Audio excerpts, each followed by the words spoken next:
So when I first wanted to be well off, you know, the most poignant memory I have, I was probably only 8 or 9 years old, and I went with my father to a W.T. Grant's department store, long gone. But we went in the store, and I was there, she was a year older, and we saw these little metal horses with a little gold chain, you know, not much, but bigger than a little knick-knack. And there was one for 39 cents, there was one for 79 cents, and that horse was bigger. And my father said, you can have the 39-cent one. My sister made a big fuss, and so I didn't bother. She got the 79 cents when I got the 39. But I remember thinking to myself that day, I want to be able to walk into any W.T. Grant's store when I'm an adult and buy anything I wanted. And I still remember that very clear to this day. Now, you go on, and then I'm about 14, 15 years old when I started working with my father at the bakery that he was the foreman at. And being a baker was tough, but I remember a family owned the bakery.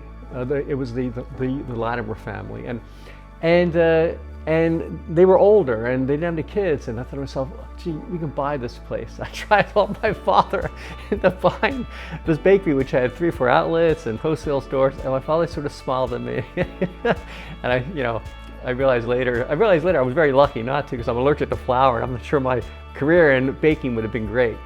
But I did know I didn't know how to get there, but I sensed that college was a route to becoming wealthy or having money.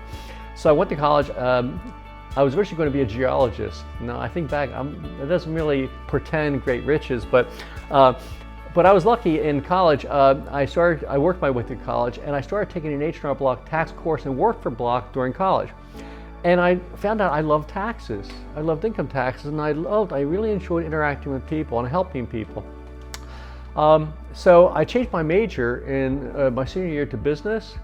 I actually went on to Rutgers Graduate School of Business to get my MBA. I took the CPA exam, and I was well on my way to become a tax CPA. Anyway, I worked for Arthur Young in New York, Ernst & Young today. Really had a good time with them, but I knew my career wasn't with a company. I had to have my own company. I wanted to work for myself. And so I eventually worked for Merck & Company in their corporate tax department. So I've had experience on the public accounting side and the corporate side.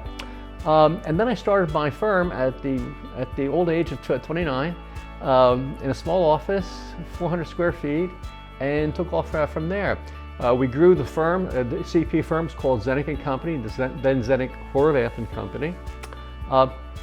And eventually grew the firm to about 28 people. We were very, very successful.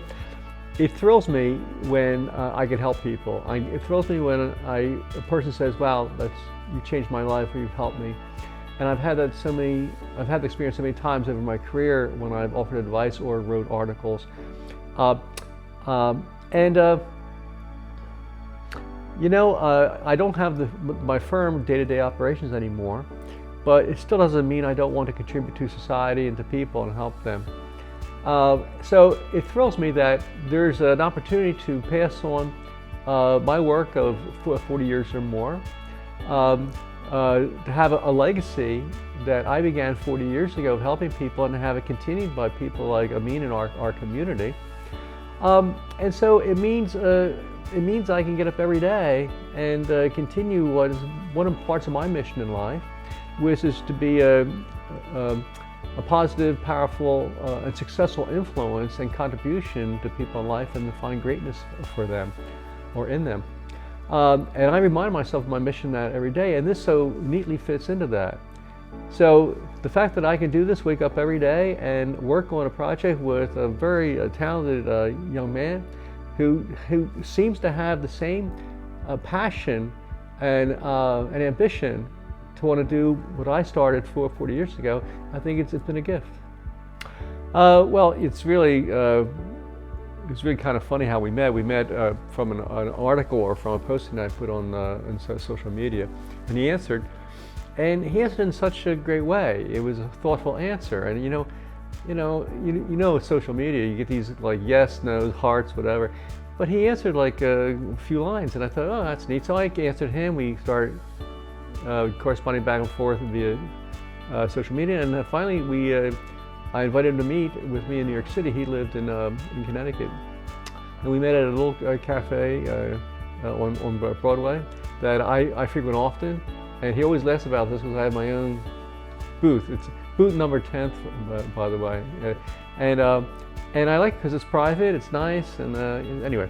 But I met him, and I was just really impressed with him. I was impressed with his values, his principles, who he is, and I was impressed with his ambition. He wants to help people. He wants to change the world. He wants to be part of something impactful in people's lives. And you can generally feel that when you're with him, when he talks and how serious he is about it. And then he read my books, and he told me how it really changed his view of finances. And of course, he had very little education finances, and how it really helped him. And so we started to talk about what I felt valuable in life, which was to take my messages, my work to many people. And he naturally just is this contributor to humanity, and he wanted to do it. So we started like saying, well, what can we do? And again, you know, look,